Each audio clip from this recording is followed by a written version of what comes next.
19 minutes before the hour, Jack Hoogendyk, the former state representative, is now running for United States Congress. He wants to upend the sitting Republican Congressman Fred Upton in the primary, which is just 2 weeks away, and he's on the other end of our line. Good to talk to you again.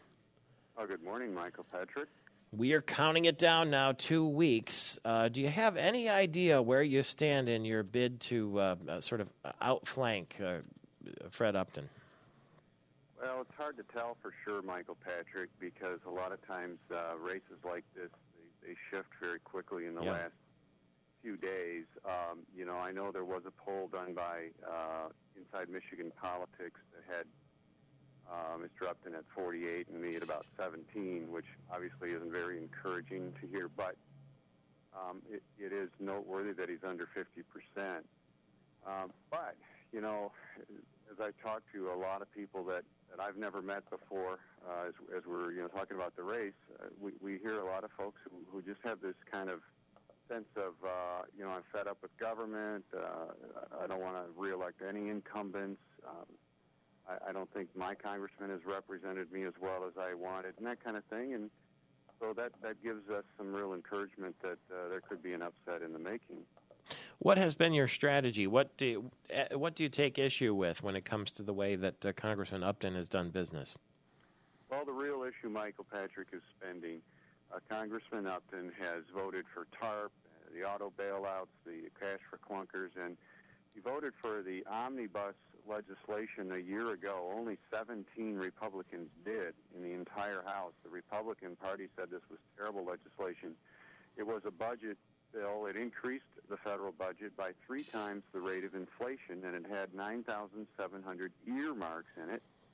And Mr. Upton has been unable to articulate why he voted for that bill, other than, and yesterday, we had an interview with the Kalamazoo Gazette, and they asked him, and it took him a while to get to the answer, but finally what he said was, well, I voted for it because there was 2 earmarks in there that I thought were good, one to dredge a harbor and one to improve I-94.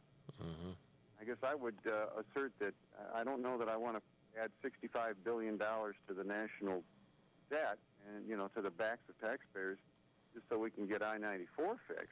That to me is not a very good reason to vote for such a horrendous bill. But isn't that the way the system is kind of set up? You got to come back to your district and say, look what I did for you?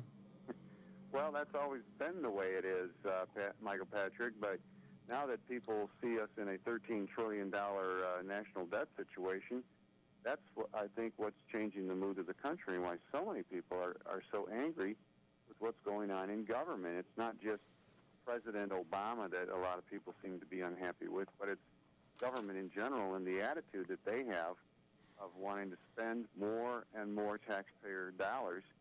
And I think taxpayers are saying, what am I getting for this except a huge debt that my grandchildren are going to have to pay off? Which of the gubernatorial candidates, presumably Republican, are you backing if you've decided? Well, I haven't endorsed anybody, and there's a lot of guys that I really like in the race. My own state senator, Tom George, is out there pitching away, and of course I know what he's going through, being the underdog. Yep.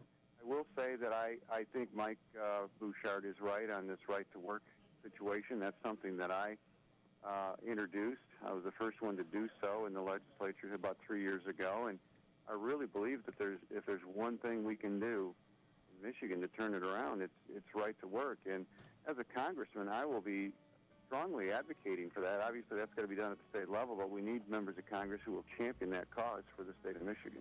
Jack Hoogendyk says Michigan should be a right-to-work state. He's saying it on the campaign trail, running in the primary against Congressman Fred Upton in the St. Joseph area in West Michigan there. And we'll talk again soon before the primary. Thank you very much. 2 weeks from today, Michigan's primary. It's Michael Patrick Shields.